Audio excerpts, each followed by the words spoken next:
I've learned a lot.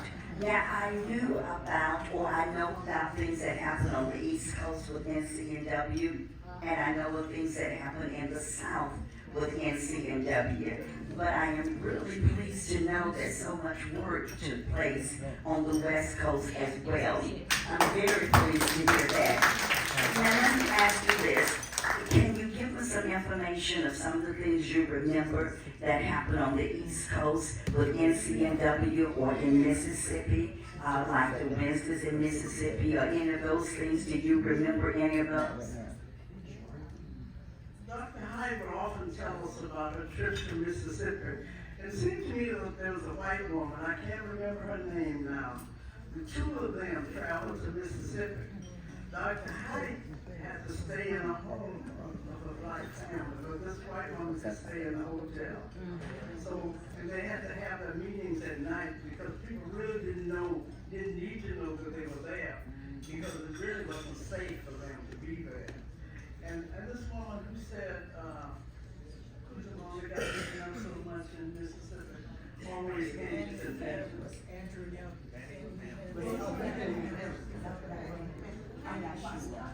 Anyway, she was always there. She met with the convention in Chicago and made a speech. I know you've heard of her. And Dr. Hyde talked to us about her. And then she talked with us about starting a program in Mississippi raising pigs. And this is what the people make their living on. They raise the pigs, they would kill some of them, eat them, and some that would have other pigs that other neighbors have them. And another thing that happened in Mississippi, the first housing by the federal government was done through NCNW in Mississippi. Yes. The very first one.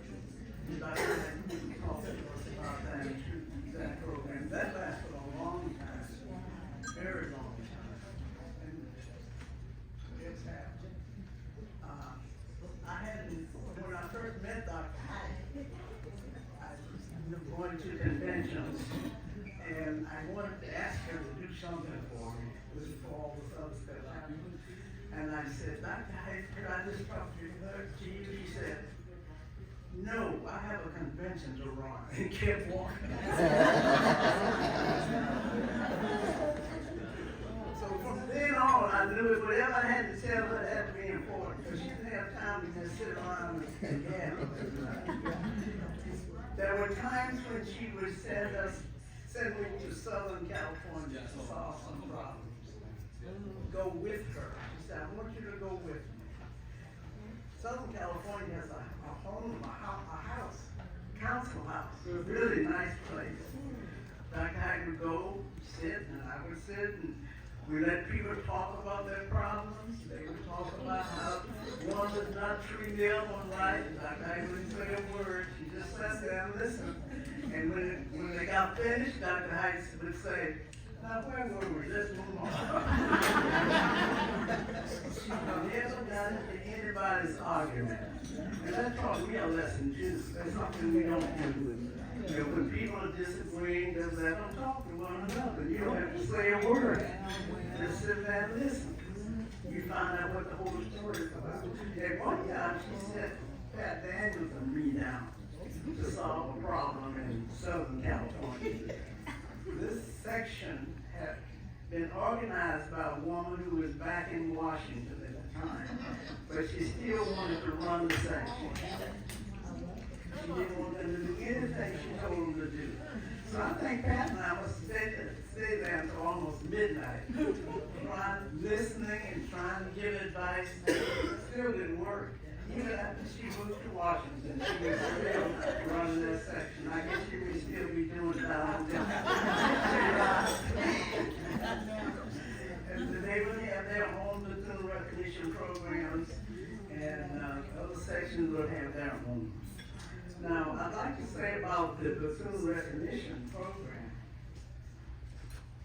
No, that's not it. It's the Life McLeod program.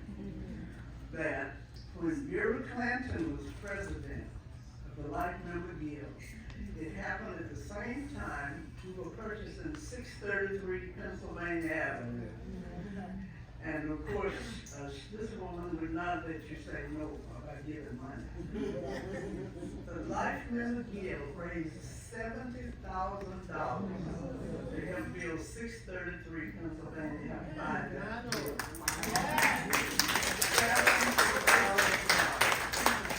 And that's a fact. And we're proud of that. So we're glad that the Life Member Guild is still flourishing, and you guys did such a great job today. We just want to let you know how much we appreciate it. Thank you so much, Mrs. James, for giving us a little brief history on NCNW. And didn't you all enjoy her? I tell you, I have been really fed just by listening to things that happen with NCNW. And our queen, Miss NCNW herself, thank you so much for spending this time with us. Let's give her another round.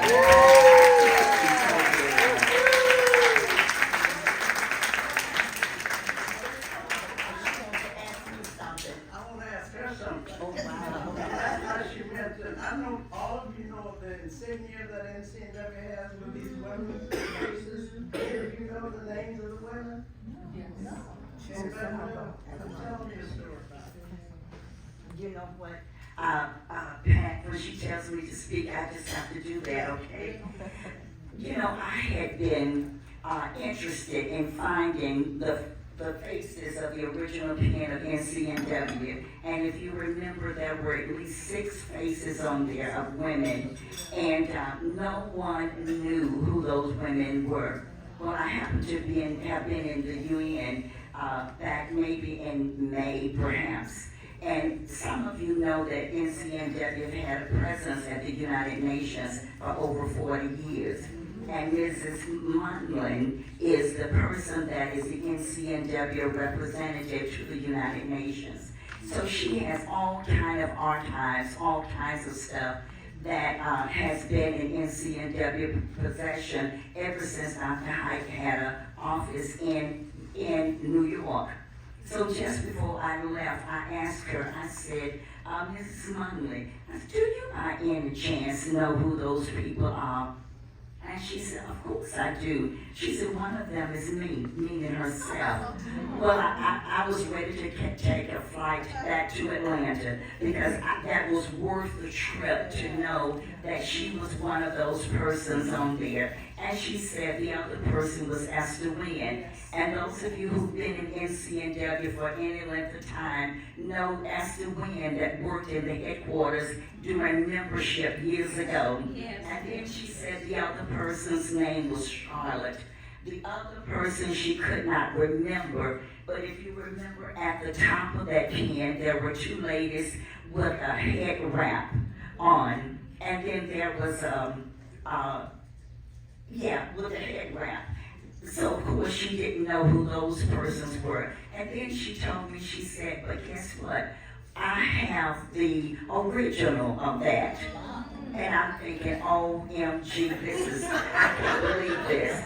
So she went and pulled out a painting, and I'm going to say it's probably about maybe a 48 by maybe 60, and it was done on that porch type paper, and it was airtight. She had it wrapped so that it would not tear up, and it was the original, and it was done in charcoal. Needless to say, we sent that back to Washington, and it had the name of the author, the person that did that, and I want to say his last name was Bailey.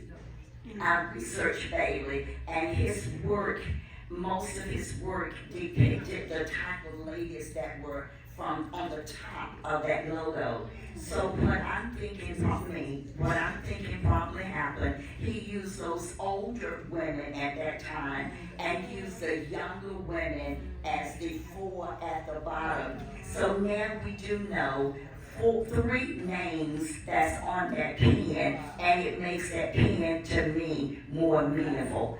And so that you all will invite me back to Northern California, I'm going to go ahead and give the mic to Pat Daniels.